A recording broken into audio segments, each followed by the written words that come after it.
Hare Krishna, welcome everyone to our Srimad Bhagavatam review class. We'll begin with our prayers.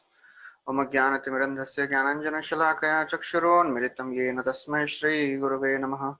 Shri Chaitanya Manobhishtam Sthapitam Yena Bhutale Swayam Rupa Kadamahyam Dadati Swapadantikam Vandeham Shri Guru Shri Yuta Padakamalam Shri Gurun Vaishnavamscha Shri Rupam Sagrajatam सहगणा रघुनाथान्वितं तं सजीवं साद्वैतं सावधूतं परिजनसहितं कृष्णचैतन्यदेवं श्रीराधा कृष्णपादान् सहगणा ललिता श्रीविशाखान्वितांश्च हे कृष्णा करुणा सिन्धु दीनबन्धु जगत्पते गोपेश गोपिकान्त राधाकान्त नमोस्तुते तप्त काञ्चन गौरांगी राधे वृन्दावनेश्वरी वृषभानुसुते देवी प्रणमामि हरिप्रिये वाञ्छाकल्पतरुभ्यश्च कृपा सिन्धुभ्य एव च पतितानां पावनेभ्यो वैष्णवेभ्यो नमो नमः।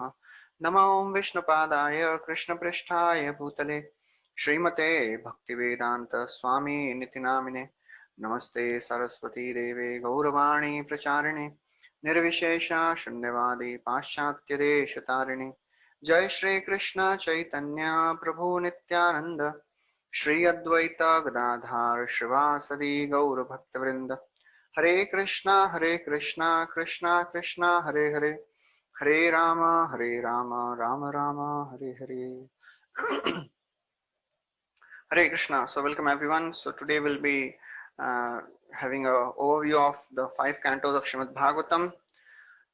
So we started our discussion maybe around 4 or 5 months back, and 3 months we have completed 5 cantos. So we'll just take a quick overview of what is Bhagavatam till 5th cantos, and by this we'll get a flow, we'll get a understanding of what is going in this Bhagavatam, what is the flow. So it is very important to see sometimes the overview. We have to zoom out, we have zoomed in, we have to zoom out and see the overall flow, so it will be very interesting. So as Bhagavatam is described as the body of Krishna, so all the various cantos of Bhagavatam, they are compared to various bodily limbs of Krishna, starting from the lotus feet, first and second canto, they are compared to the 2 feet of the Lord. Then third canto is compared to the calves of the Lord. Fourth canto is compared to the thighs. Fifth canto is compared to the nabhi of the Lord. And so on and so forth, coming up to the 10th canto. 10th canto is compared to the lotus face of the Lord. And then this is how the whole Bhagavatam is the body of Krishna. पादौ यदीयो प्रथमो द्वितीयो तृतीय तूर्यो कथितो यदौरु नाभिस्तत पंचम एव षष्ठो भुजान्तरम दौर युगलौ तथान्यो. So this is how this whole Bhagavatam is there, appeared to take a living entity out of this material existence. Tamadi devam karunanidhanam tamalavarnam suhitavataram apara samsara samudra setu bhajamahe bhagavata swarupam.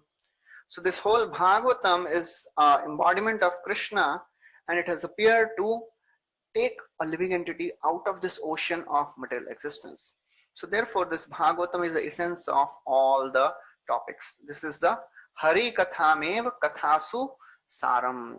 So whatever things we may talk about, but Bhagavatam, the essence, the Hari Katha is the essence of all the topics.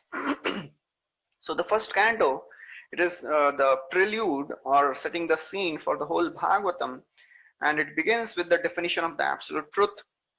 Om Namo Bhagavate Vasudevaya, where Krishna is described as the primeval cause. He is the independent supreme controller of all the devatas also.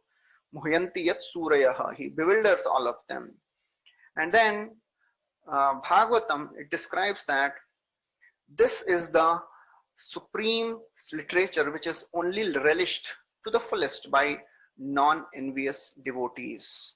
And Bhagavatam rejects all the cheating type of religion.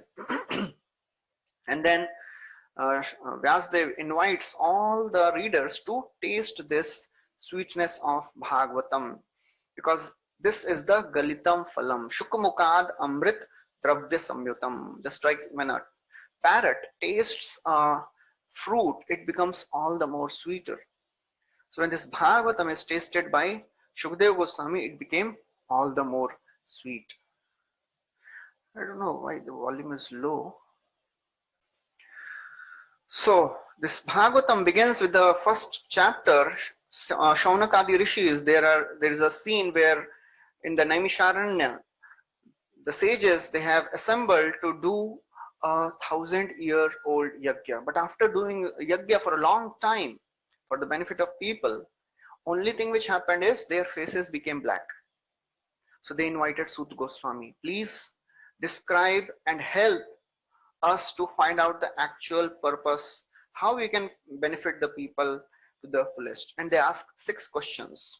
What is the ultimate goal of people in general? What is the essence of all the scriptures? What is the purpose of Krishna's appearance in this world?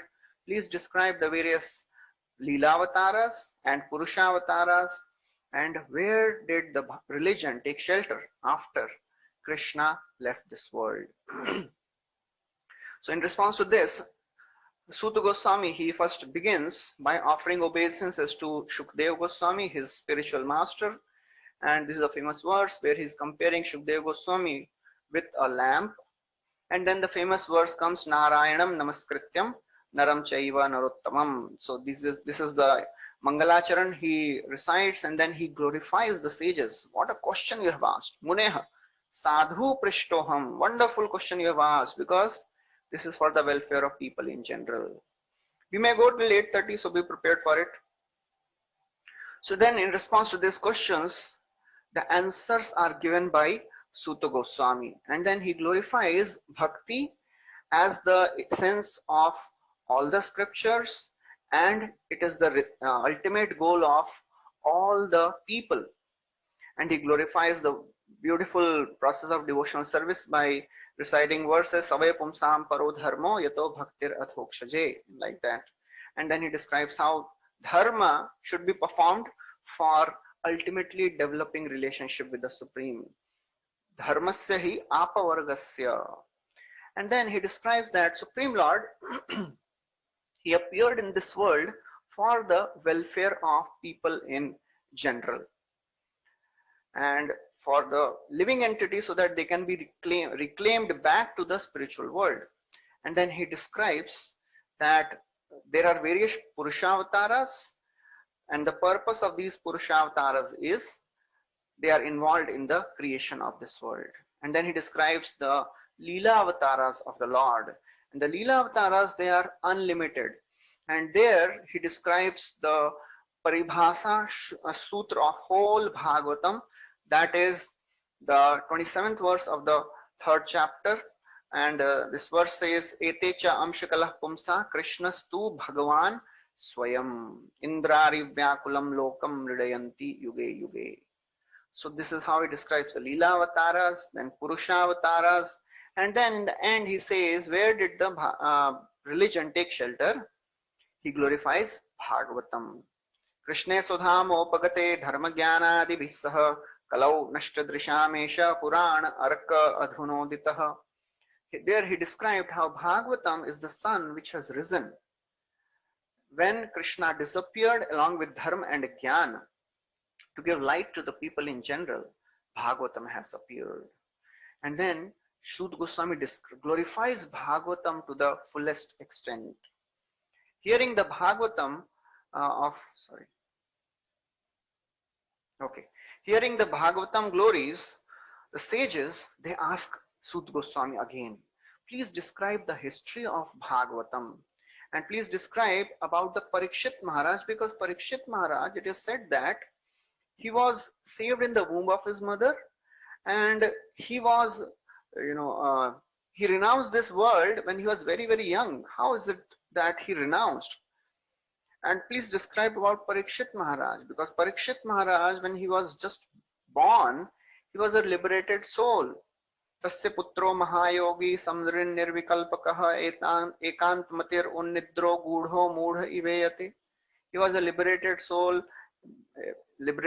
situated in monism. When he was walking by all the ladies who were taking bath, And Shukdev Goswami was also naked. They did not have any problem because Shukdev Goswami was completely absorbed in transcendence. Please tell us about Parikshit Maharaj. Please tell us about Shukdev Goswami. And how did the meeting take place between Parikshit Maharaj and Shukdev Goswami? Because Shukdev Goswami did not stay at a place more than it is required to milk the cows. So how did he stayed for 7 days? In response to this, Suta Goswami starts the description of the first question. He starts answering. In that he describes how Vyasadeva was meditating on the bank of Saraswati river, seeing the people of Kali Yuga, their fallen condition. He wrote all the scriptures, Vedas, Itihasas, Puranas. He distributed them to all his disciples, but still he was not happy and satisfied. Then he started contemplating. Kim va bhagavata dharma na prayena nirupitaha priya paramahamsanam taeva hi achyuta priyaha. So how is it that I am not feeling satisfied? Is it that I have not glorified Bhagavatam, which is dear to Supreme Lord Krishna, which is dear to devotees? As he was contemplating, Narad Muni arrives, and Narad Muni, he points out the fault in Vyasadeva. You have overemphasized Dharma, Artha, Kama, Moksha. You have not glorified Bhagavatam, Krishna exclusively. And then he glorifies the process of devotional service. He glorifies the literatures which glorify devotional service. Nayad Vachaschitra Padam Hare Yasho. The scriptures which describe the glories of Lord, they are the pilgrimage. They are like the pilgrimage for swans. And the scriptures, the novels, which are not describing the pastimes of Krishna, they are the pilgrimage place for the crows. And to substantiate this glorious nature of devotional service, Narad Muni explains his own past life, how he was a Gandharva. He became the son of a maid servant because he was cursed by the Prajapatis. But by chance, he came, by the mercy of the Lord, he came in association of the Bhaktivedantists. They stayed at their place for 4 months of Chaturmas. He got a chance to serve them, taste the remnants of their food, and then hear Bhagavatam from them. In this way, he became purified. He developed love of God. And then Vyasadeva asked, okay, after these Bhaktivedantists, they left this place, what did this child do? So then Narad Muni continues that one day my mother, she was bitten by serpent. I was the only child. Ekatmaja me janni yoshin mudha cha kinkari. I had no one to take shelter of apart from my mother, and she had no one apart from me. What did I do then? I considered this as mercy of Krishna. Tada tadhamishasya bhaktanam sham abhipshitaha anugraham manyamanah pratishtham dishamuttaram. I did the final rites for my mother and I departed for the north. There I sat in meditation, crossing all the places. I sat in meditation under the banyan tree. I could see Krishna in my heart. But then he disappeared. I tried to see him again, but I could not see. A voice came. Lord spoke. O Narada, O small boy, you will not be able to see me because you are not sufficiently purified. And secondly, I want to increase your desire to see me. And then he disappeared. Supreme Lord disappeared. Narad Muni continued meditating on the instructions of Lord. Ultimately, he attained a spiritual body. And saying this, Narad Muni gave some instructions to Vyasadeva. He departed. Then Vyasadeva, in the 7th chapter, Vyasadeva, he is sitting in meditation. And in this meditation, he saw Supreme Lord, Bhakti Yogena Manasi, Samyak Pranihite Amale, Apashyat Purusham Purnam Mayam Chat Apashrayam. He saw the Supreme Lord along with the Maya potency. And then he saw how jivas, they are bewildered by this Maya. And he saw only way they can come out of it is by the process of devotional service. Anartha Upasamam Shakshad Bhakti Yogam Adhokshaje. lokasya ajanato vidvams chakre satvat samhitam. He understood that only way the people can come out of this misery is by practicing devotional service. And therefore he compiled Bhagavatam. So after compiling this Bhagavatam, now Sudha Goswami continues to answer the second question about the activities and birth of Parikshit Maharaj. And he describes that Ashwatthama, after he killed all the 5 sleeping sons of Draupadi, Arjuna, he took a vow, I will bring the head of Ashwatthama. And then ultimately Krishna along with Arjuna, they went and captured Ashwatthama. Arjuna did not kill him.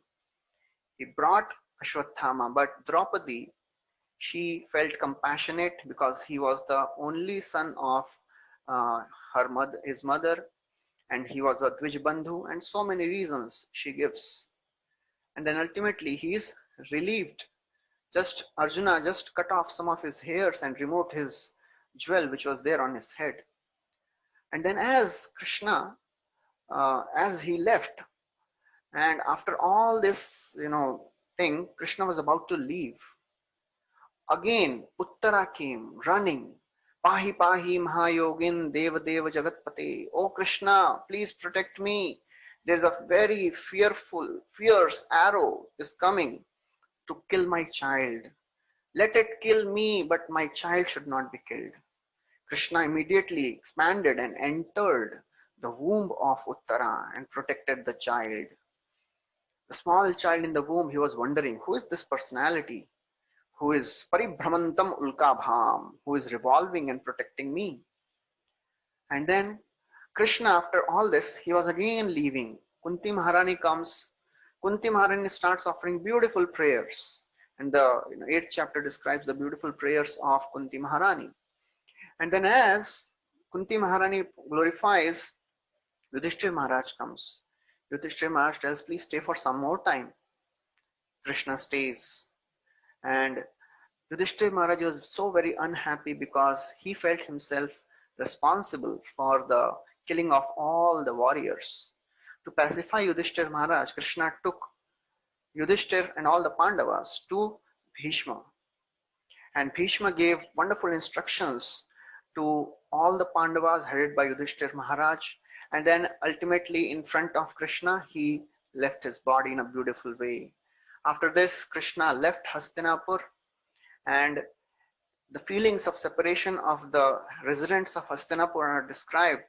And on one side there was Vipralamba, and when Krishna entered Dwaraka, all the residents of Dwaraka, they were so very happy, as if their life had come back. And then it is described, Rajmarge gate Krishne Dwarakayam kulastriyaha harmyani aruruhur vipra tadikshana mahotsava. Everybody in the Dwaraka was very happy. The ladies went on the top of their palaces to have darshan of Krishna. It was a festival for their eyes. Krishna went and reciprocated with all the members appropriately.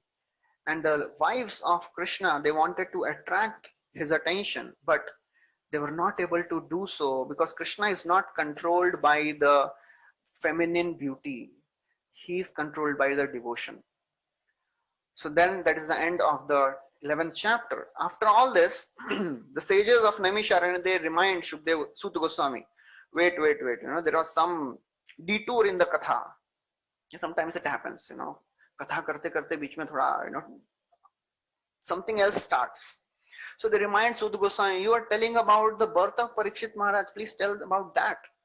Again, Sutta Goswami describes about the birth of Parikshit Maharaj and how various qualities of Parikshit Maharaj are described by the sages. Then after that, it is described that this person will be known as Vishnurata. Tasman namna Vishnurata iti loke bhavishyati. So this is the end of the 12th chapter. Then after that, Vidura, he returns back from the pilgrimage. And because he was not there for the Kurukshetra war. And he returned back just for one reason, to deliver his brother Dhritarashtra, who was so very attached to his family, his palace, his status of living, Vidura gave him strong words. You're already blind, now you have become deaf also. Your teeth have fallen, your stomach is not working properly, but still you are so much attached. Andha pureva badhiro mand pragyash sampratam vishina dantas vandagni saragam kafamuddohan. Please get out of this place. You are living on the food stuffs which are thrown by Bhima just like a pet dog. Bhima pavarjitam pindam adatte grihapalavat.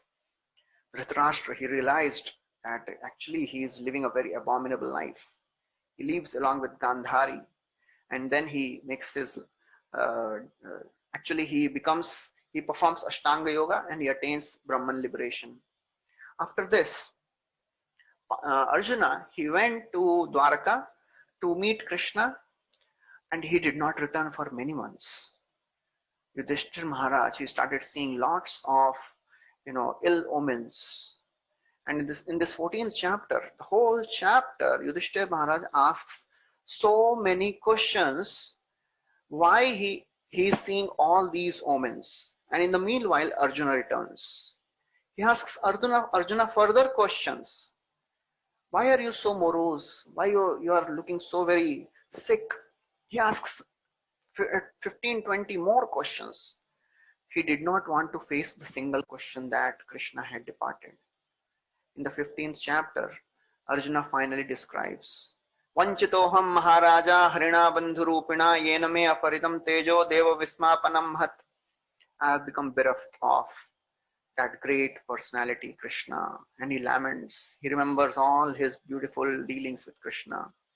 And he says, now I am feeling solace, thinking the instructions which Krishna gave on the battlefield of Kurukshetra.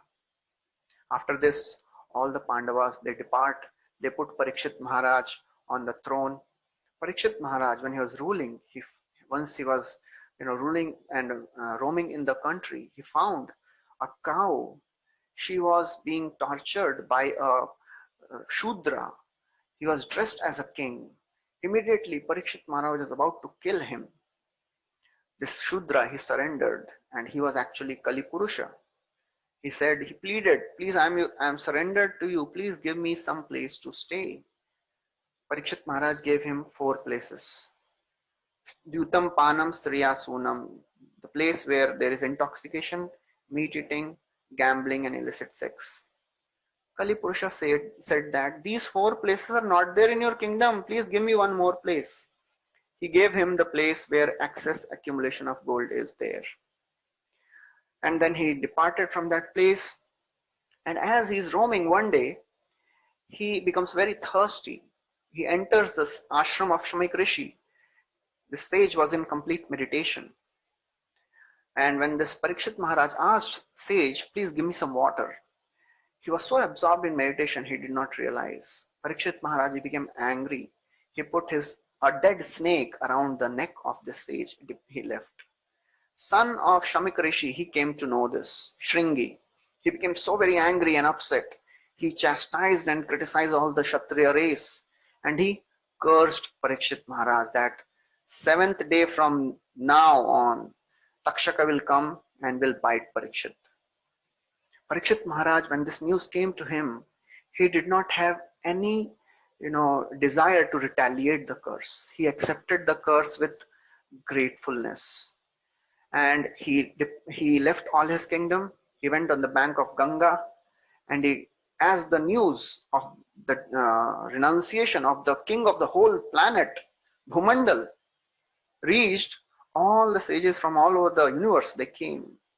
Parikshit Maharaj requested all of them, please tell me what is the ultimate duty for a person who is about to die and ultimate duty for everyone in general.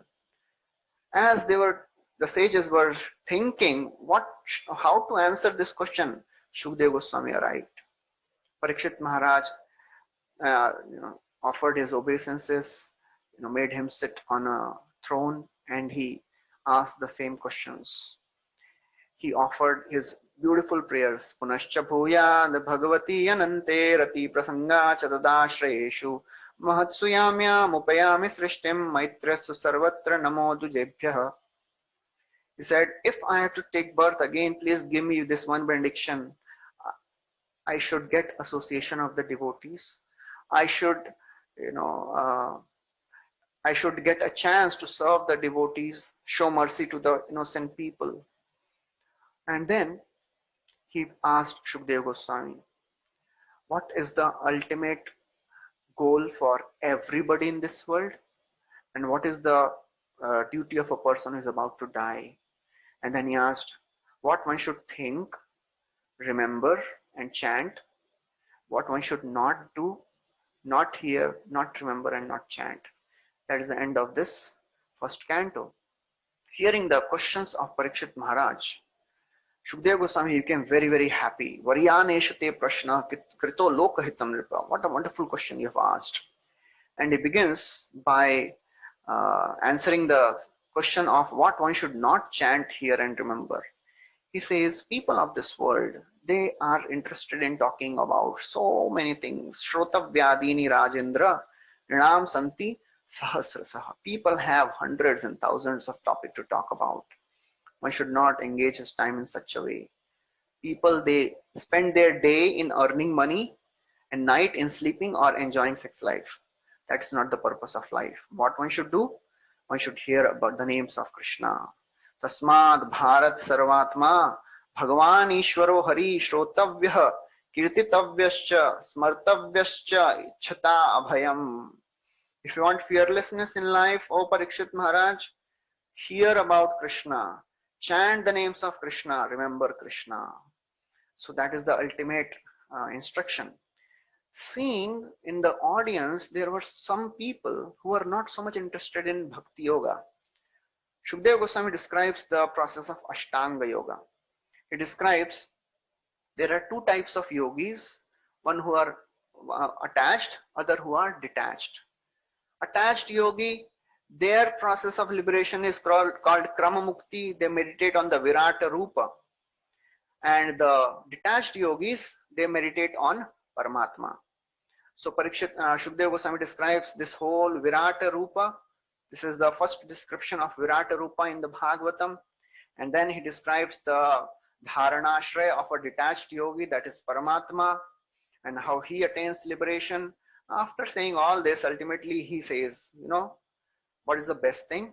He gives the verdict of Brahma. He says, Brahmaji studied whole scriptures thrice.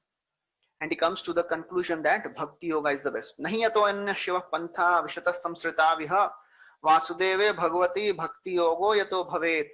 Bhakti Yoga is the supreme. What is that Bhakti Yoga? It is constituted of Shrotavyaha, Kirtitavyaha, and Smartavyaha. Hear, glorify, and remember Krishna. What is the benefit of doing bhakti?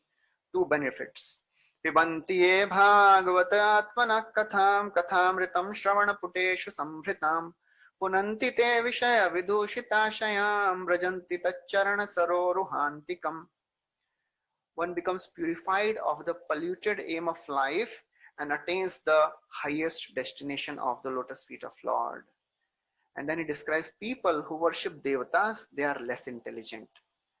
Even if you have material desires, don't go to devatas, go to Krishna. Akama sarva kamo va moksha kama udaradhi tivrena bhakti yogena yajeta purusham param. Whatever desire you may have, come to Krishna. And then in the end, he glorifies devotional service, and then Shukdev Goswami stops. Sages of Naimisharanya, they become little anxious. Arey, itni jaldi khatam ho gaya class. And aisa kaise ho sakta hai? They asked Shukdev Goswami, please glorify Krishna Katha. Please speak something more. You know, there must have some more discussions which must have happened between Shukdev Goswami and Parikshit Maharaj. And the sages, they express their eagerness to hear Krishna Katha by comparing every part of the body of an animalistic man. He says if somebody does not hear the Krishna Katha, his ear holes are like the holes where snake lives. His tongue is like the tongue of a frog which invites death.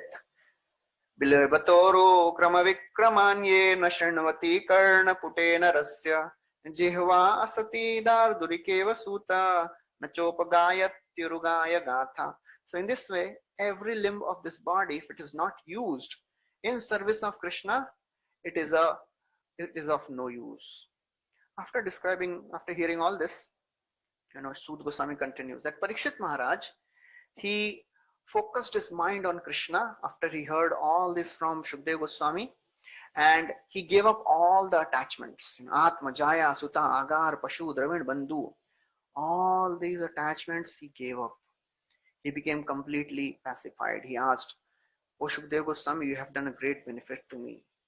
By your words, I have become free from all the attachments. Please tell me about the primary creation and the secondary creation of the Lord, Sarga and Visarga. When Shukdev Goswami heard these questions, he systematically offered beautiful prayers. So the fourth chapter of this second canto, beautiful prayers are described. Tapasvino dan paraya shashvino manasvino mantra vido sumangalah shemam na bindanti vinaya darpanam tasmai subhadra shravase namo namaha. All the qualifications of this world, if it is not offered in service of Krishna, it is useless. After offering prayers to Krishna, Shukdev Goswami says, the questions which you have asked me, Narad Muni, he asked the same questions to Brahmaji. So Narad, and then he says, I will describe the same conversation. So now Brahma Narad Samvad starts. Narad Muni asked 6 questions to Brahma. He says, O Brahmaji, please describe the symptoms of this universe. What is the shelter of this universe? How this universe was created, how it is conserved or how it is annihilated, on whom this universe depends, and what are the various components or ingredients of this universe. After asking these questions, he says, I think you are the supreme, because you create everything. But there is one doubt I have. Why are you performing austerity? Brahmaji says, thank you for asking this question. You have allowed me to give a chance, allowed me to speak about Krishna. That is a great mercy on me. And then he describes, actually only because of Maya Devi, people, they consider me to be supreme. Mam vadanti Jagat Guru, because of Maya. Actually, I am not the supreme. I only recreate what the Supreme Lord has already created.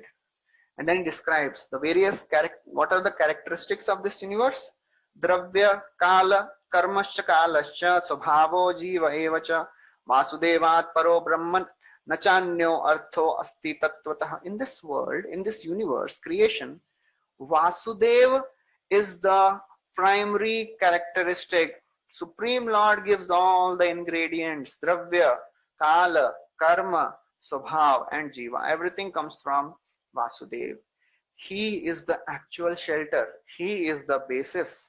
Vasudeva para, Narayana Paraveda, Narayana Paragati and all that things he describes. After this, he describes beautifully very complex topic of Yataha Srishtam. How this universe was created. So he describes the Karana Srishti and then he describes the Karya Srishti. And then he describes, all the ingredients, they are also given by Krishna only. Supreme Lord gives all the ingredients. From his subtle and the gross body, all the elements of the nature have come. And ultimately, everything merges in him only at the time of annihilation. So therefore, after describing this Maya Shakti, because Parikshit Maharaj asked about Sarga and Visarga, he said, please describe me about the Maya Shakti and Chit Shakti. So after describing Maya Shakti, now Parikshit Maharaj, Shukdev Goswami says, I will describe you Chit Shakti. What is this Chit Shakti? Chit Shakti means the Leela Avataras of the Lord.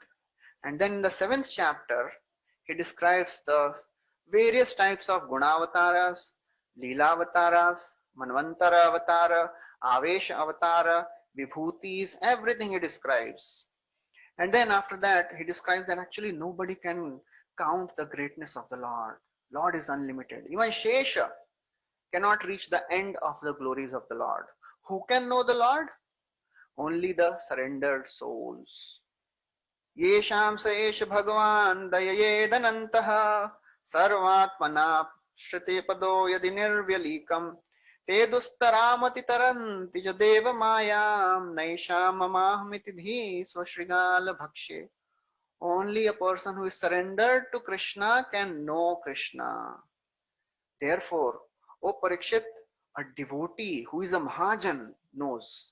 And then he lists the uh, long list of personalities who know Supreme Lord.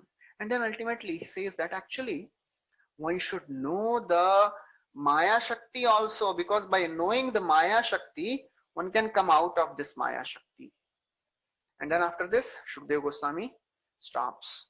Parikshit Maharaj, he thanks Shukdev Goswami for answering. And actually, Brahmaji, after he described all these things to Narad Muni, he said, "Oh Narad Muni, now you preach all this. Whatever I have told you, you preach." So Parikshit Maharaj, he asks Shukdev Goswami, "Please tell me about the preaching exploits of Narad Muni." And then he encourages Shukdev Goswami to speak Harikatha more. He says, by your Harikatha, because you are speaking Harikatha, I am able to focus my mind on Krishna. Then Shukdev Goswami in this 8th chapter, he asks a series of questions about the Lord, about the Jiva, about the Kala and the Karma. So answer to all these questions, they form the rest of the Bhagavatam. Some answers will be given by Narad, Lord and Brahma Samvad, which will come in the 3rd canto. Some answers will be given in the Vidura Maitreya Samvad, which will come in the 3rd and 4th canto. So therefore he describes, after Parikshit Maharaj asks all this question, now Shukdev Goswami says, the questions which you are asking me, same questions were asked by Brahma to the Supreme Lord himself. And then he begins the answer to various questions of Parikshit Maharaj by describing what happened at the day 1 of this creation. When Brahmaji was born on the lotus flower, he was not able to see anything. It was all dark. He tried to find out his source of creation, origin. He went in the stem of lotus for a long distance, but he could not get the end of this lotus. He came up again on the surface and he heard 2 words, ta pa, ta pa. Hearing this, Brahmaji started meditating. He meditated for 1,000 years. After that, Supreme Lord appeared in front of him. He gave darshan of Vaikuntha to Brahmaji. Brahmaji sees the beauty of the Supreme Lord, beauty of Vaikuntha. And then he asks 3 questions to Supreme Lord. He says, please tell me about your material and spiritual forms. Second, he asks, how are different energies of yours working? And thirdly, he asks, how the Supreme Lord carries out his pastimes in relation to these energies.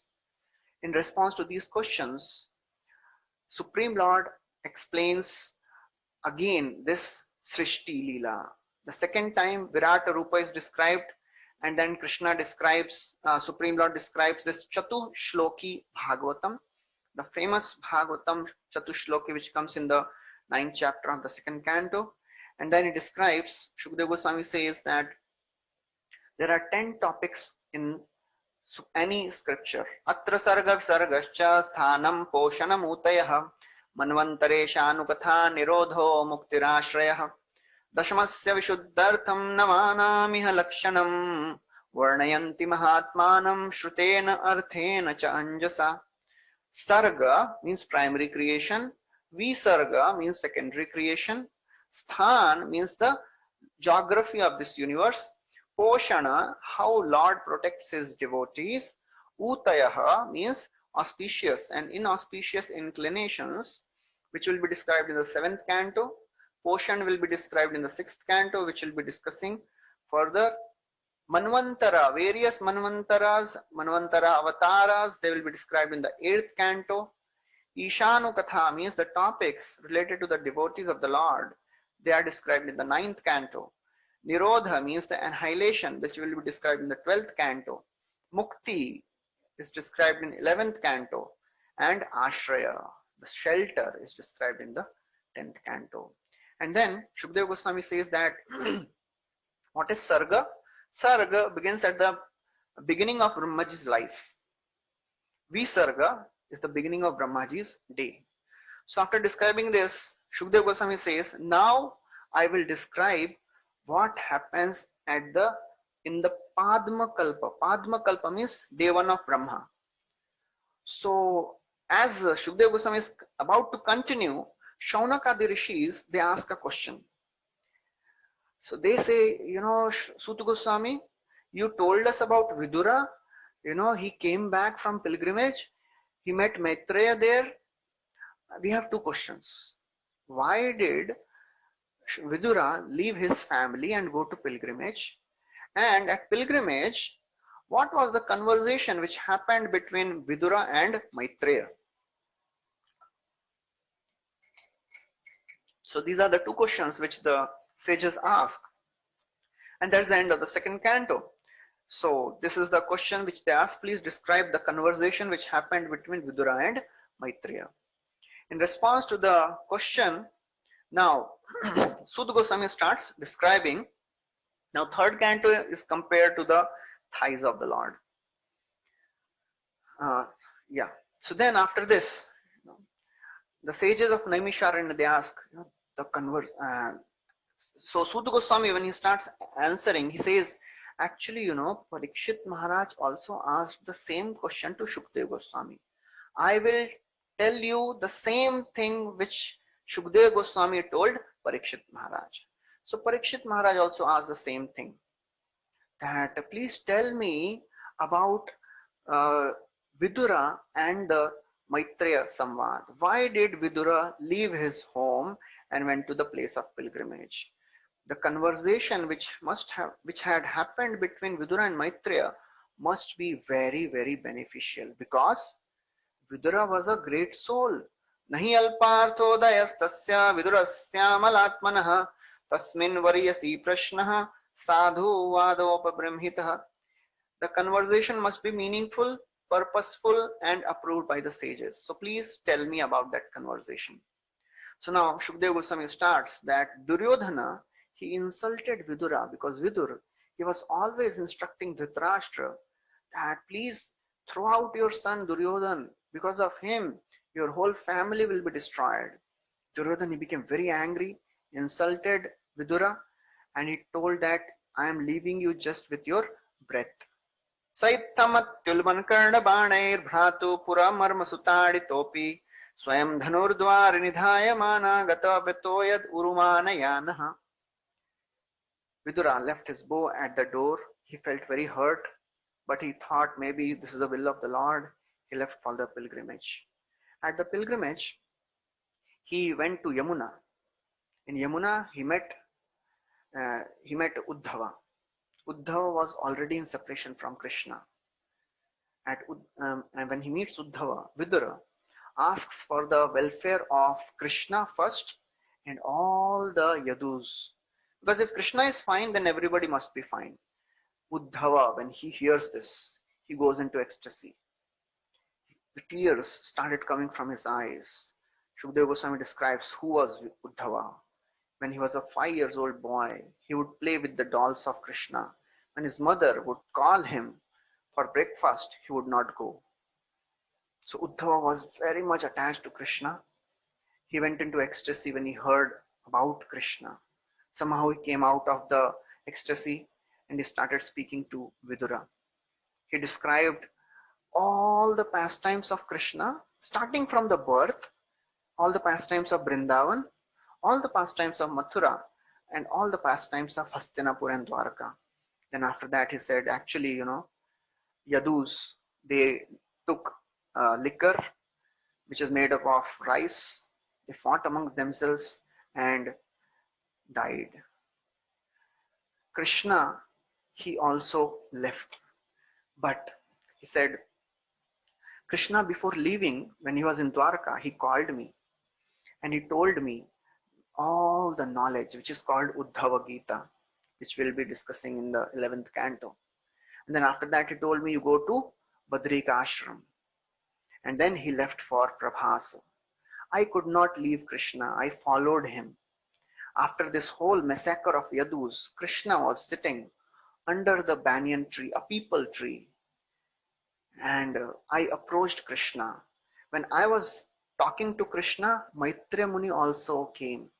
Krishna instructed me, and telling all this to Vidura, he became completely perplexed with ecstasy. And then he said, now I have to leave. As he was leaving, Vidura asked Uddhava, please tell me the knowledge which Krishna gave you before he was leaving. Uddhava, although he was qualified, he did not consider it appropriate to instruct Vidura, who was much older in age, because he thought it will be Maryada Vyatikram. He told, when I was there, Maitreya was also there. You go, he's nearby only. You go and take knowledge from Maitreya. Vidura, and then Uddhava departed. Vidura, he went to Haridwar. There, he found Maitreya Muni. He offered his respects to Maitreya Muni and he asked beautiful questions. Starting from, he asked first about the welfare of people in general. Sukhaya karmani karoti loko natai sukham vanya duparamam va vindeta bhuyaha tat eva dukkham yadatra uktam bhagavan vadennah. He says people in general, they want happiness, but they instead suffer. Natai sukham, they do not get happiness, but they get misery. How they will come out of it? People in general, they have gone away from Krishna. Janasya Krishnat vimukhasya daivat. They have become vimukh. They have gone on the path of adharma. Anugrahaye hacharanti nunam bhutani bhadrani janardanasya. People like you travel to show mercy to all the living entities. Although Vidura wanted to hear about the pastimes of Krishna, out of his humility, he did not consider appropriate to ask Maitreya. So he first asked about the Purusha avatars, then he asked about the universal creation, he asked the Leela avatars, and what are the various conditions in the planets, and then he asked about the different living creatures. In response to this, Maitreya Muni again described this creation pastimes of the Lord. And then he said, after this creation happened, all the devatas, sense devatas, they prayed to Krishna. They prayed to Lord Garbho Dakshai Vishnu. And beautiful prayers were spoken by all the devatas. Marganti yatte mukhapadmanidai chandai suparanai rishayo viviktai yasyagamarsho saridvaraya param padam tirtha padam prapanna. So devatas, they are praying that, oh my Lord, please show mercy because without your mercy we cannot do anything. The great rishis, they take shelter of the scriptures to reach your lotus feet. And then Maitreya Muni describes the creation of the gigantic universal form, how all this universal form develops. And then again the whole creation is described. And after describing the whole creation, Maitreya Muni speaks a wonderful verse. He says, O Vidura, although I am not qualified to speak about these topics, but still I will speak. You know why? If I'll not speak, my speech will become unchaste. Tathapi kirtayamyanga yathamati yathashrutam kirtir harer swam satkartum giram anya bidhasatim. Still I will glorify according to my mati and according to what I have heard. I will glorify Krishna, otherwise my speech will become unchaste. Because the highest gain of any living entity is to glorify Krishna. Shushlok Maulair Gunavadamahu. So then, after describing this, Vidura asks question how Lord connects with the modes and how Jiva gets entangled. Maitreya says actually Lord does not become covered by the modes, and Jiva becomes entangled only because of misidentification. After hearing all this, Vidura offers respects to Maitreya. He says, "Thank you very much for clearing my doubts.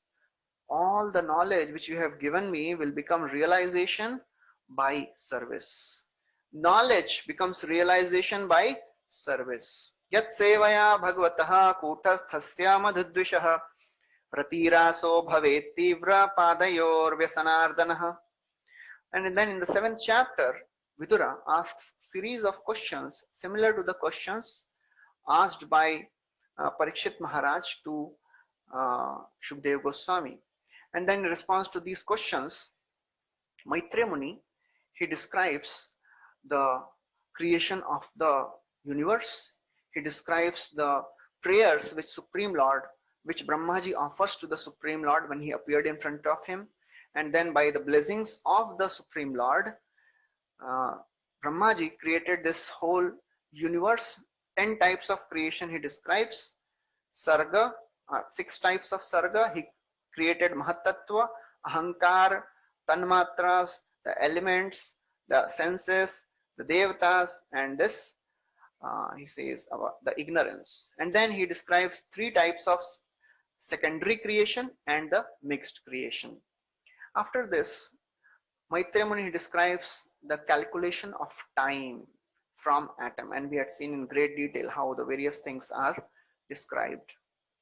And after this, Maitreya Muni, he describes Brahmaji's secondary creation, how he created 5 types of naishais, Andha, Moha, Mahamoha, Tamishra, and all that. Then it created 4 Kumaras and Rudras, the sages, Vedas, Upavedas, all that. After creation of the 4 Kumaras, Brahmaji, he told them to procreate. Kumara said, "We are not interested in all this. We are going to become brahmacharis." Like any parent, Brahmaji became angry. He is not listening to my instruction. Hearing my instruction, he became angry. But Brahmaji controlled his anger. From between his eyebrows, this anger came out as a small child. Because he was crying, he was called as Rudra. So this Rudra, he said, "Oh my father, what should I do?" Brahmaji told him, "You procreate." This Rudra started creating all types of ferocious progenies who even attacked Brahmaji. So Brahmaji told Rudra, "You go and do tapasya in the forest. I'll call you whenever needed." Then Brahmaji further created all the sages, Vedas, Puranas, Itihasas, and he created Swayambhuva Manu and Shatarupa also. So when Swayambhuva Manu was created, he approached Brahmaji, and like an obedient son, he said, "What can I do for you? How can I serve you?" Brahmaji said, "You procreate and fill this universe with the living entities." Swayambhuva Manu said, "Okay, but Bhumandal is missing, because Bhumandal is not there. It had gone in water. It had gone in Garbhodaksha Vishnu. Please, retrieve it back." As Brahmaji is thinking how to retrieve Bhumandala, a small entity came out of the nostrils of Brahma, started becoming huge, and that was Varahadev. Varaha went under the Garbhodaksha ocean and retrieved Bhumandala.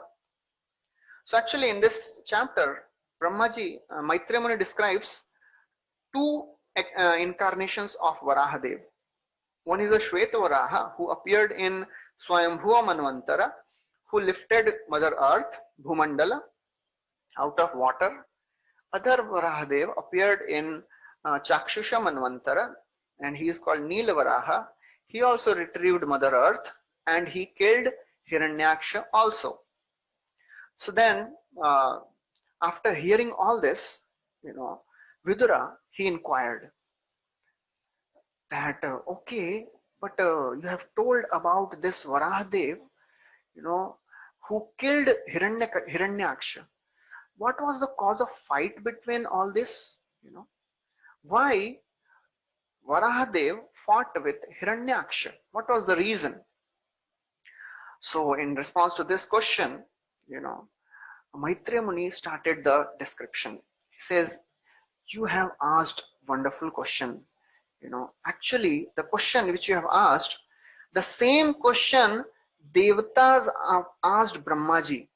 Once Devatas, they approached Brahma and they also asked the same question. And Brahmaji described the history of this fight to all the Devatas. So then Maitreya Muni, quoting Brahmaji, he says, once Diti, she approached Kashyapa Muni at a wrong time for procreation. Although Kashyapa Muni tried his best to dissuade Diti, but she did not agree.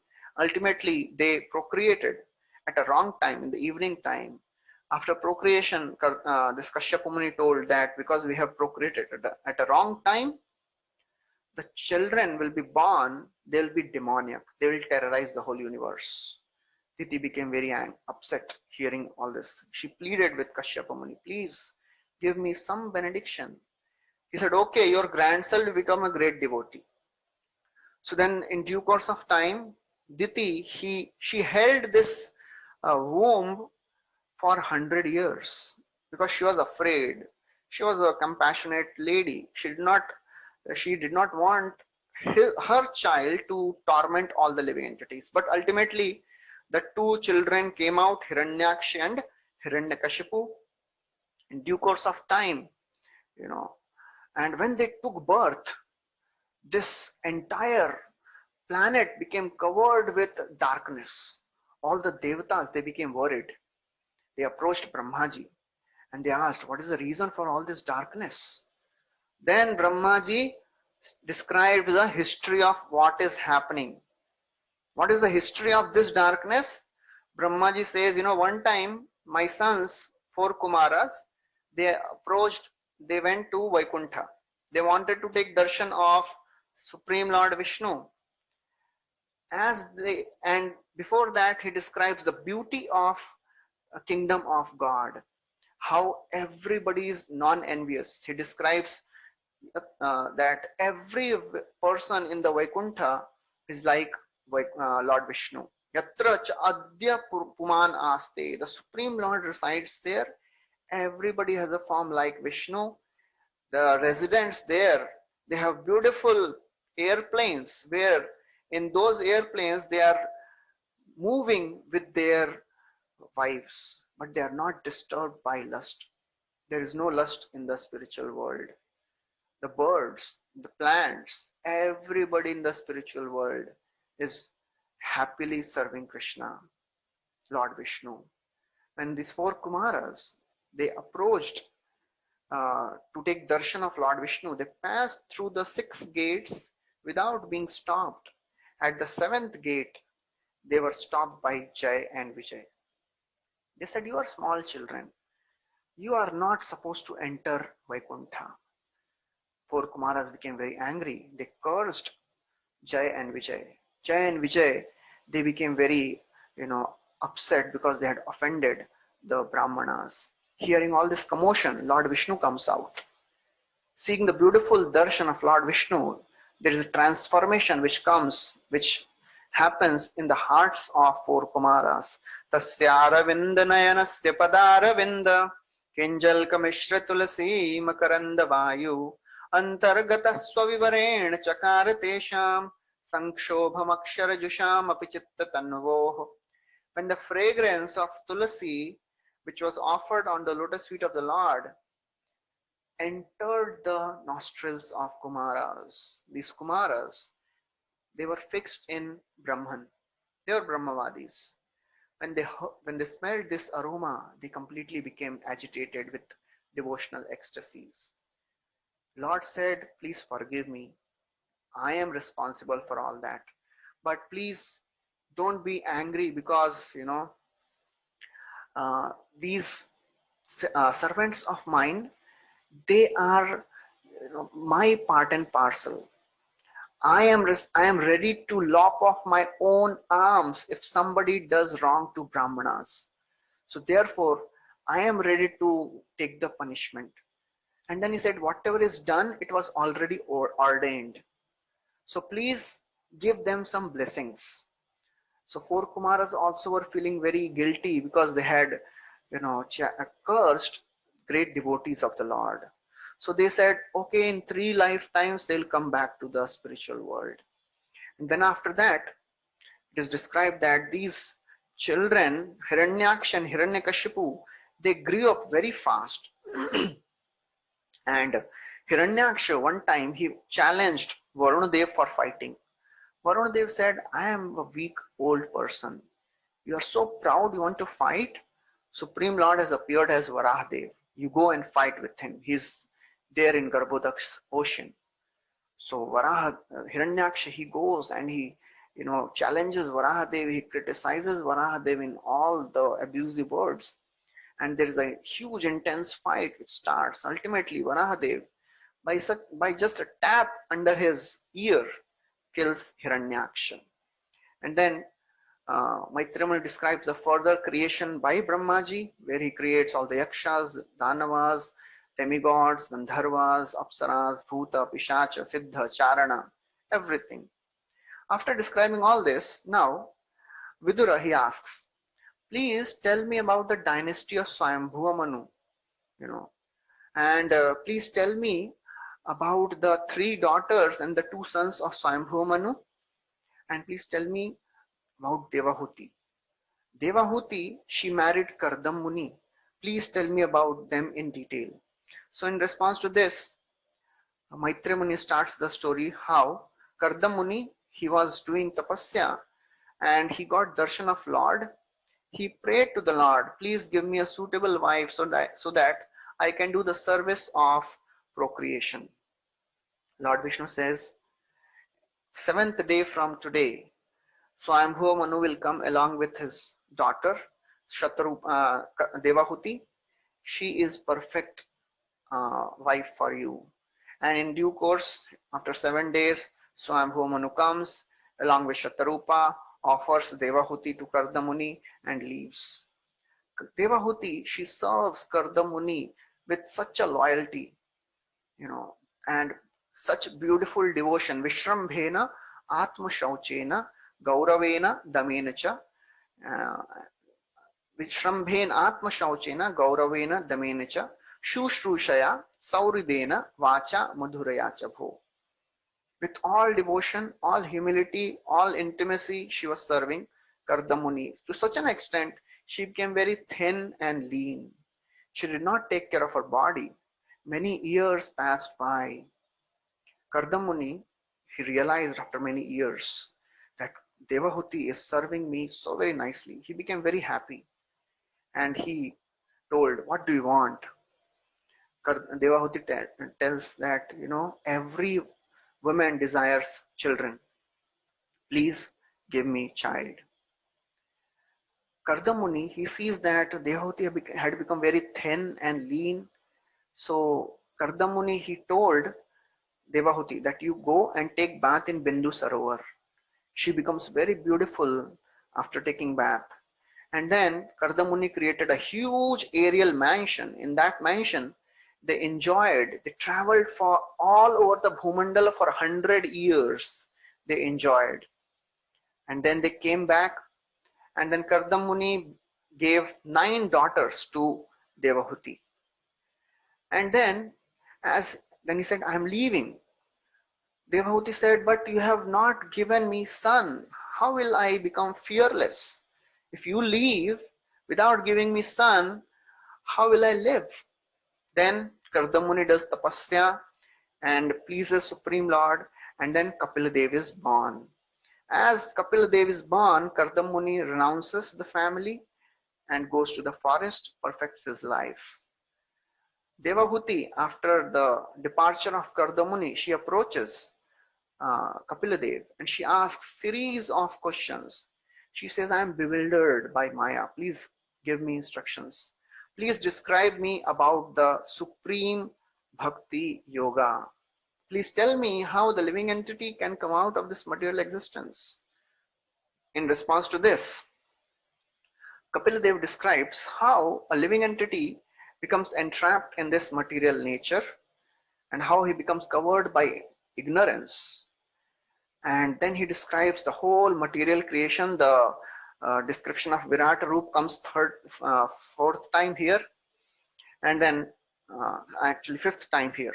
And then he describes the various limbs of Ashtanga Yoga, how Ashtanga Yogi, he meditates on the form of the Lord, and how he meditates on each and every individual limb of the Lord. He describes how a devotee, how Ashtanga Yogi should meditate on every limb of the Lord, starting from the lotus feet. And beautiful verses come there, and then he describes further explanation. He gives further explanation of devotional service. He describes how living entities, they suffer in this material world. Again, they keep taking birth and dies. He describes how a materialist, he dies, and how he is taken by the Yamdutas to the hellish planets. That is all described. And then he describes in the hellish planets how he suffers so much of pain. We discussed what happens in the hell yesterday. And then describes when the child, when this living entity after suffering in hell again is put in the womb of a particular mother. In the womb of the mother, if by the mercy of the Lord, he remembers his past life, he prays to the Lord, please take me out of this position, I will serve you. And this child in the womb suffers a lot. And even when he comes out, he suffers because of this material nature. And after this, Devahuti, she expresses her prayers, her gratitude to the Supreme Lord. She glorifies the holy name. Yannamadeya Shravananu Kirtanad Yat Prahanad Yat Shravanad Apikvachit Swadopi Sadhya Savanaya Kalpate Kutaspunaste Bhagavannu Darshanat. She glorifies that if somebody is even born in the family of a dog eater, he is taking the names of Krishna, he is hearing, chanting, he is a great realized soul. Swadopi Sadhya, even a cow, even a dog eater can become liberated soul by chanting the names of the Lord. And then after this, Kapiladev, he departs, and Devahuti, she attains the perfection of life. So this is the end of the third canto. So after the description of the married life of Devahuti, now Vidura, he asks, please tell me about the other two daughters. So Maitreya, he describes that, Manu married Shatrupa, had 3 daughters and 2 sons. Devahuti married Kardam, I have already explained to you. Now I'll explain the genealogical line of Akuti and Prasuti. So before that, he describes the genealogical line of Devahuti also. So Devahuti, she had 9 daughters. They were married to 9 sages. And Maitreya Muni describes one daughter in detail, Anusuya. Anusuya, she was married to Atri. And Atri, he wanted a child. And he worshipped the Supreme Lord, although he did not know who is that Supreme. So he was offering prayers to the Supreme Absolute Truth. And hearing his prayer, Brahma, Vishnu, Mahesh, all 3 appeared. So Atri Muni, he was confused. So he asked them only, whom did I call with my prayers?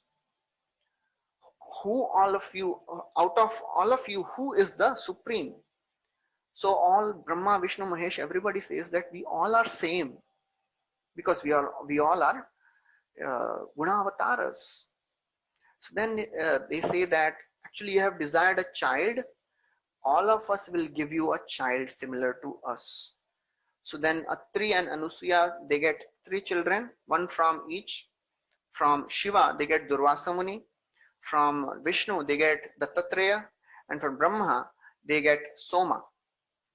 And then after describing this, Maitreya Muni describes the genealogical line of Prasuti. So Prasuti, she had 16 daughters. 16 daughters. Out of them, 13 were married to various people like Shraddha, Maitri, Daya and all that. So all these daughters, they were married to Dharma. And then Swaha was married to Agni. Then Swadha was married to Pitas. And Sati, she was married to Lord Shiva. And all these daughters, they had children, but Sati had no child. And then Maitreya Muni says that Sati, she was insulted by her father, and that's why she burnt herself. So Maitreya Muni, Vidura, when he hears this, he becomes inquisitive. How is it that Sati, she was neglected by Daksha, her father? Every father is very, very affectionate to his daughter. How is it that Sati was not taken care of by her father? And why did she commit suicide? Why she burnt herself? And in response to this, Maitreya Muni starts the whole episode of how Daksha, he once arranged the whole big sacrifice. And all the devatas and all the Lokpalas, Brahma, Lord Shiva, everybody was there. When he entered, everybody got up. Lord Shiva did not get up. He was absorbed in meditation on Lord. Daksha, he felt offended. He insulted Lord Shiva and he cursed Lord Shiva that you will not get any portion in sacrifice. Nandi and Nandi, he became very upset. He counter cursed, and then because of this curse and counter cursing which was going on, Lord Shiva left. From then on, Lord Shiva and Daksha, they are not in good terms. So it so happened that one day, again, Daksha arranged a huge sacrifice. He invited everyone apart from Lord Shiva. Sati, she said, I want to go to my father's place. All my sisters, they are going. Lord Shiva said, please don't go because you have not been invited. Your father will not like it.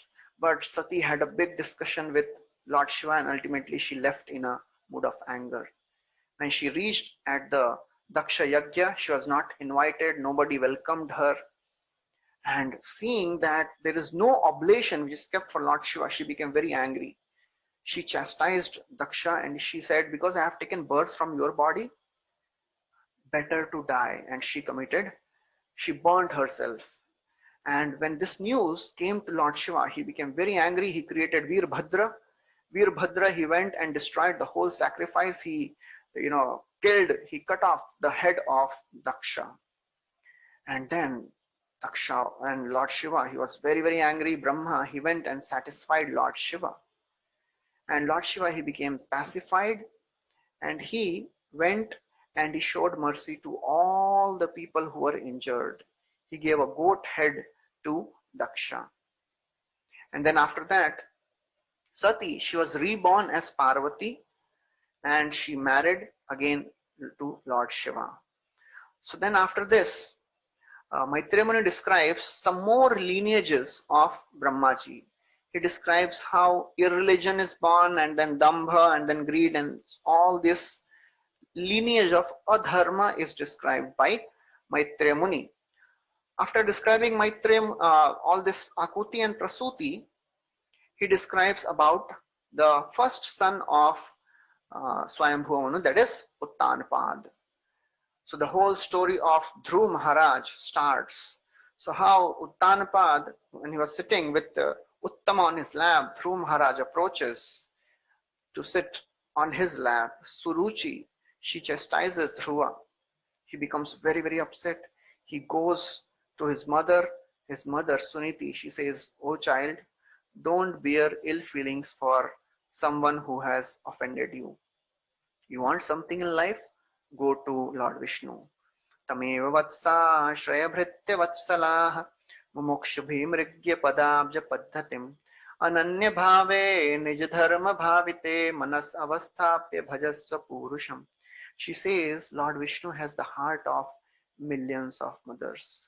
Please go to him. He will give you all the benedictions. On the way to forest, Narad Muni comes. He tests Narad Muni's Dhruva's determination, and seeing the determination of Dhruva, he teaches the mantra Om Namo Bhagavate Vasudevaya. He teaches the process of worshipping Lord. And Dhruva, he performs intense tapasya And in just 6 months, he becomes so very powerful that he could press the whole earth which is with his toe. Because he stopped breathing, the air all over the universe stopped flowing. Even Devatas, they started suffocating. All of them, they ran to Lord Vishnu. Lord Vishnu said, don't worry, he's my, he's my person. I will take care of him. So he pacifies all the Devatas, and then he appears in front of Dhruva. When he sees Lord Vishnu, he immediately, offers his obeisances. He becomes stunned, ecstatic. And then he wanted to offer prayers, but he was a small child. He did not know how to offer prayers. So Lord Vishnu touched his conch shell to the forehead of Dhruva. And beautiful prayers started coming from the mouth of Dhruva. Yonta pravishya mama vachamimam prasuptam sanjeevayatya kila shaktidhara swadhamna anyam shahasra charana shravanatvagadin Prana namo bhagavate purushaya tubhyam. So Dhruva offers prayers that you have enlivened all my senses. You have entered my existence. You have enlivened all my senses. He offers beautiful prayers, asked for the association of devotees, and he regrets what he was looking for. He says, another place it is described, Dhruva is praying that I was looking for the broken pieces of glass. What I have got is diamond. Lord gives benediction to Dhruva. He says, oh Dhruva, you'll rule this kingdom for many years, and then you'll attain Dhruva Loka. Your brother will killed by yakshas, and then your stepmother Suruchi will also die. Dhruva expresses his lamentation after Lord leaves. He regrets, he condemns himself. I got darshan of the Lord. What did I ask? I asked for the material things. In a very sad way, he returned home. Uttanpadi becomes very happy when he sees his child returning back. Uttanpad retires. Dhruva gets married to Brahmi and begets children, Kalpa and Vatsara. And then, as predicted by the Lord, Uttama, he was killed by Yakshas, and Suruchi also dies. To take the revenge, Dhruva, he started killing all the Yakshas. And at one point of time, Dhruva, it seemed that he is covered by the arrows. All the sages, they appear and they tell, oh Dhruva, you chant the names of Lord. Names of the Lord are very, very powerful. Then he chants the name of the Lord, all the illusion is dispelled. He continues fighting. Swayambhuva Manu comes. Swayambhuva Manu advises Dhruva, please stop fighting. You have killed so many yakshas. Just for the fault of one yaksha, you have killed so many. Dhruva, he accepts the instructions of Swayambhuva Manu. He stops. And then, seeing this, Kuvera, who is the king of all the yakshas, he becomes very happy. And he tells Dhruva, please ask for benediction. What did Dhruva ask? Sarajaraje navaraya chodito dhruvo mahabhagavato mahamatihi harau savabre chalitam smritim yayo taratyayatnena duratyayam tamaha. Dhruva, he asked for unflinching remembrance of the Supreme Lord. And then after ruling this whole planet Earth for a long time, ultimately Dhruva retired and he went to forest and he did tapasya. Ultimately, one day he saw the associates of Lord appeared in Vaikuntha, and Dhruva was taken to supreme abode. As he was going back, he was thinking, oh, my mother, she helped me and I am leaving her. So the Vaikuntha airplane, so the Vaikuntha Vasis, the people who were there on this Vaikuntha airlines, they told, oh Dhruva, please look back. And he saw that his mother was also in another Vaikuntha Viman. So like this story of Dhruva Maharaj ends.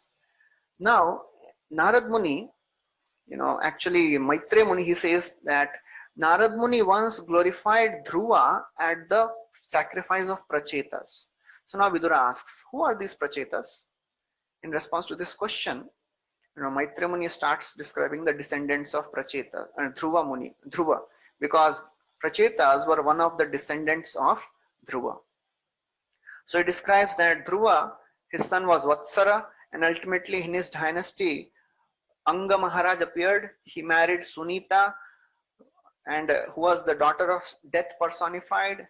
And they got one son, Vena. He was very crooked, and because of the atrocities, the sages, they killed Vena. And then when the Vena was killed, there was irreligion and chaos. The thieves and the rogues started increasing in the kingdom. Seeing this, the sages churned the body of Vena, and two personalities came out.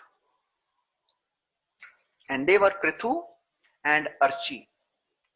Prithu and Archi, they were the incarnations, their Shaktiavesh avatar of the Lord.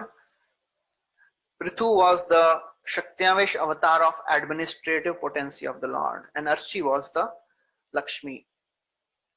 So then the beautiful qualities of the Prithu Maharaj are described, how Prithu Maharaj was coronated, and all the various personalities, they came, they offer various things in as gift to Prithu Maharaj, and all their professional reciters, they were glorifying Prithu Maharaj. And in this way, as they were reciting, they said that Prithu Maharaj will destroy, will level the earth, he will chastise Mother Cow, and he will chastise Indra also. So Vidura asks Maitreya, why earth was chastised by Prithu Maharaj? Why did she take a form of a cow? In response to this question, Maitreya Muni starts the description of how Prithu Maharaj, he chastised Mother Earth because she was not giving sufficient requirements to the citizens. And then ultimately, when Prithu Maharaj chased Mother Earth, she took a form of cow, started running for her life. Ultimately, she saw that there is no way I can run. So she started offering prayers. Prithu Maharaj became satisfied with the prayers of Mother Earth. And then Prithu Maharaj milked the Mother Earth and got all the things which he wanted. And then ultimately he leveled Mother Earth, and then he established his cities. And then he performed so many Ashwamedh sacrifices. Actually, he performed 99 Ashwamedh Yagyas. In the 100th Yagya, Indra, he became envious. He stole the sacrificial horse. 3 times he took a form of a mendicant and stole the horse. Prithu Maharaj, seeing this, he became so very angry. He took his bow and arrow. He was about to kill Indra. Brahmaji appeared and he said, please don't kill him. Do not fight. Your 99 sacrifices are greater than the 100 sacrifices of Indra. You will become more glorious. And then Lord Vishnu appeared in the arena. He became very pacified with the devotional qualities of Prithu Maharaj. He said, please ask for benediction. You have pleased me, Gunashila Tantritaha, Varam Chamat Kanchana Manavendra. Ask for benediction. You have pleased me by your very pleasing qualities. Prithu Maharaj, he says, oh my Lord, I do not want anything of this world. Nakamayena tadapyaham kvachin nayatra yushmat charanambuja savaha mahattamaikan taridayan mukhachuto bhavatpada vidhatsvakarna yuta esha mevarah. I do not want anything of this world. Please give me millions of ears, millions of tongues, so that I can keep on hearing and keep on reciting your glories. Because when we hear about your glories from your devotees, all the ignorance of the material world will go away. Supreme Lord offered all the blessings, disappeared. Prithu Maharaj gave wonderful instructions to all the residents, and he instructed all the residents that please perform devotional service. Only by devotional service one can become free from all the anarthas, Yatpada seva bhiruchis tapasvinam Arshesh janmopachitam malam dhiya Sadhya shinotyan vahamedhati sati Yatha padangushta vinisrita sarit. He said, just like Ganga purifies all the three worlds, the service of the Lord purifies everybody. And then after this, Prithu Maharaj, he meets with the Kumaras, and Kumaras gave him wonderful instructions on bhakti and how to be grateful to whatever we have got from our previous acharyas. After this, ruling for a long time, ultimately Prithu Maharaj took Vanprastha, and along with Archi, he went back home, back to Godhead. Now, after this, Maitreya Muni continues the description of the genealogical line of Prithu Maharaj. He says, Prithu Maharaj's son Vijitashva, he had his son Havirdhana, his son was Prachina Barhi, and son of Prachina Barhi were Prachetas. Prachetas, they were instructed by Lord Shiva. So Maitreya Muni asked, Vidura asked, so to take darshan of Lord Shiva is not so easy. How is it that Lord Shiva was pleased with them? And how did they get darshan of Lord Shiva? So then Maitreya Muni continues that when Prachetas, they were going to the forest to do tapasya, Lord Shiva himself appeared. Because Lord Shiva is pleased by the devotees of the Lord. He himself appeared and he instructed to all these Prachetas on a devotional song called Rudra Gita. In that, Lord Shiva described how you should focus on the form of the Lord, how you should worship the Lord. And then Lord Shiva describes the relationship of the Lord with the Brahman, with the material world, with this universe. What is the relationship? And then he describes the time factor also. And then after that, Lord Shiva leaves. Prachetas, they go and starts doing tapasya. On the other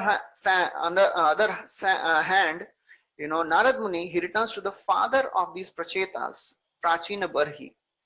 Prachina Barhi, he was engrossed in all the karma kandi activities. Narad Muni, to take him out of this karma kandi activities, he describes an allegorical story. He describes the story of King Puranjan. How one time King Puranjan, he was looking for a city and he found a city with 9 gates, that is a body. In this city, he found a beautiful woman, that is our intelligence. And he married that beautiful lady and he enjoyed with her for a long time. And then this lady and this Puranjan, he became old. And he says that what is this old age? That is Chandaveg. Chandaveg attacked along with the Kala Kanya. And then ultimately Puranjan becomes a woman in the next life. And then, Puranjana becomes Vaidarbhi. Vaidarbhi, she was married to Malaya Dhwaja. They retire, they both go to forest. And Malaya Dhwaja, he perfects his life. But this Vaidarbhi, she remains alone. Vaidarbhi, she finds that there is a person, Avigyata. Avigyata comes, this Brahmana instructs Vaidarbhi. Who was she in her past life? And then Prachina Bari tells that you have told all this story, but I am confused. Please tell me the actual meaning. So Narad Muni tells the actual meaning of what is this story of the Puranjan and how a living entity in this world is suffering. Shutparito yatha dinam sarameyam griham charanavindanti yaddinam dandam odanamevava. Living entity is like a dog. Sometimes, some places he gets food, sometimes he is beaten. So then he tells the allegory of a deer. How a living entity is like a deer. As the deer is engaged in grazing, a living entity is absorbed in household. So we'll end with this 4th canto. We'll not do the 5th canto. There are a few chapters remaining. We'll do in 5-10 minutes. So then Narad Muni describes the whole science of transmigration, and hearing all this, this Prachina Bari, he become detached. And then he, even before Prachetas they return, he goes to the forest. On the other side, Prachetas, they get darshan of Lord Vishnu. Lord Vishnu becomes very pleased with the behavior and the cooperation with the between all the sons, all the brothers. He gives blessings that you will have unalloyed devotion to the Supreme Lord, and you will get, all of you will marry one lady, Marisha. And who is Marisha? Marisha was the daughter of Pramalocha and Kandumuni. And Pramalocha left after giving this daughter, and Marisha was taken care by the Chandra god, Chandra Deva. So Prachetas in response they offer beautiful prayers, and Supreme Lord disappears. As they come out, they saw that this whole earth was full of trees. They start burning the trees to pacify them. The trees personified comes and they give Marisha. All the sages, all the Prachetas, they marry Marisha and they live and rule this world for a long, long time. After that, at appropriate age, they renounce the kingdom. They go to the forest to do tapasya. There they met Narad Muni. Narad Muni instructed them and they attained perfection in life. So this was the end of all the discussion about the dynasty of Uttanapad. Vidura, when he hears all this, he becomes very happy. He expresses his gratitude and he leaves for Hastinapur. So this is the end of the fourth canto. So should we take the fifth canto also, or should we stop? Anybody interested in hearing more? Or we can stop here. Okay, so I think we'll stop here. So thank you very much. Hare Krishna. Srila Prabhupada ki jai. Granthra Srimad Bhagavatam ki jai.